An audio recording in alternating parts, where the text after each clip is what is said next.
Your time? And we'll give you water. All right. Senator Blackburn.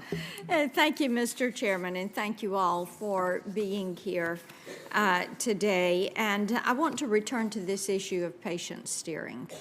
I think that, and I know that Senator Langford touched on that, and I constantly hear from Tennesseans how frustrated they are with the PBMs. You know, in all transparency, I would do away with the PBMs. I think they're unnecessary.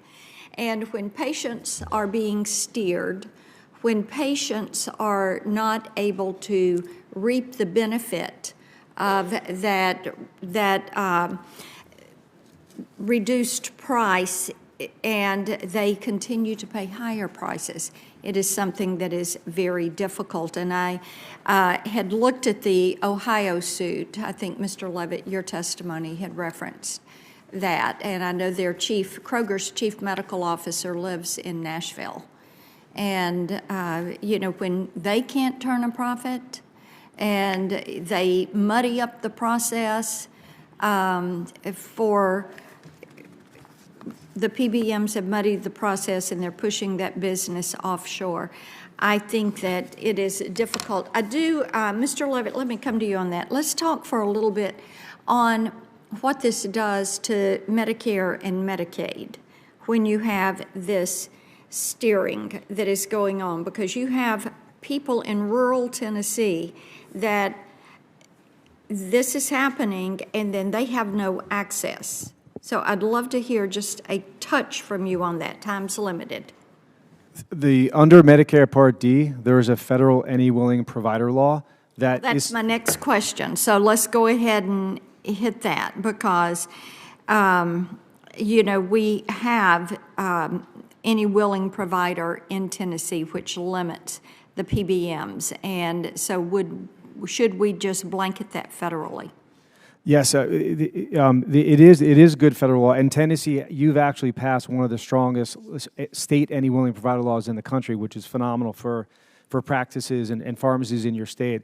And the steering is terrible, particularly for sick patients, the sickest patients like cancer patients. We have examples in your state where a patient who has a patient choice to go to the oncologist that they want to get the drug from is steered to a PBM-owned specialty pharmacy, and then they just get this oral oncolytic, which is a dangerous drug, in the mail. It's terrible for patient care. Well, we think it is too, and we think that any willing provider has helped in so many instances. Let's continue down this same chain, because with a lot of our community health centers, what we hear is that the PBMs get in here and it really compromises the availability of pharmaceuticals and cramps the community health centers on patient care. And I'd love to hear you comment for a moment on that. Are these federally qualified health centers? Yeah, and community health centers in rural areas, yes. It's I'm not an expert on the federally qualified health centers. Okay.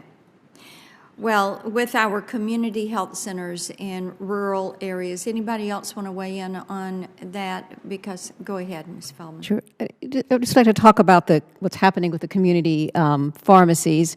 Yeah. One of the techniques we've talked about in the hearing is clawbacks, and so with that, the PBM actually asks for money back from the pharmacy. Sometimes the pharmacist loses money on the transaction. Now, if the PBM owns the pharmacy, money's just going from one pocket into the other. It doesn't matter. But for a community pharmacist, it can drive them out of business. These are the types of techniques that are reducing the number of community pharmacies we have and limiting patient choice and access to medicine. And also what we're seeing is, because PBMs have a role, what is happening is we have lessened the 340B programs.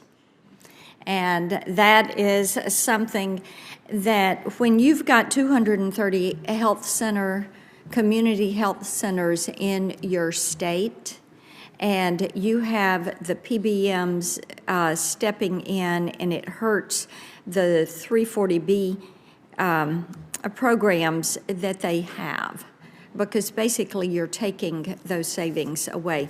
I know there's been a lot of talk about vertical integration and today, and we have monitored that. I will tell you we're quite concerned about what we see there, because anytime you have another step in that vertical integration, what you end up seeing is higher prices for consumers, and then you have less access, and it convolutes the market. So thank you all for being here today.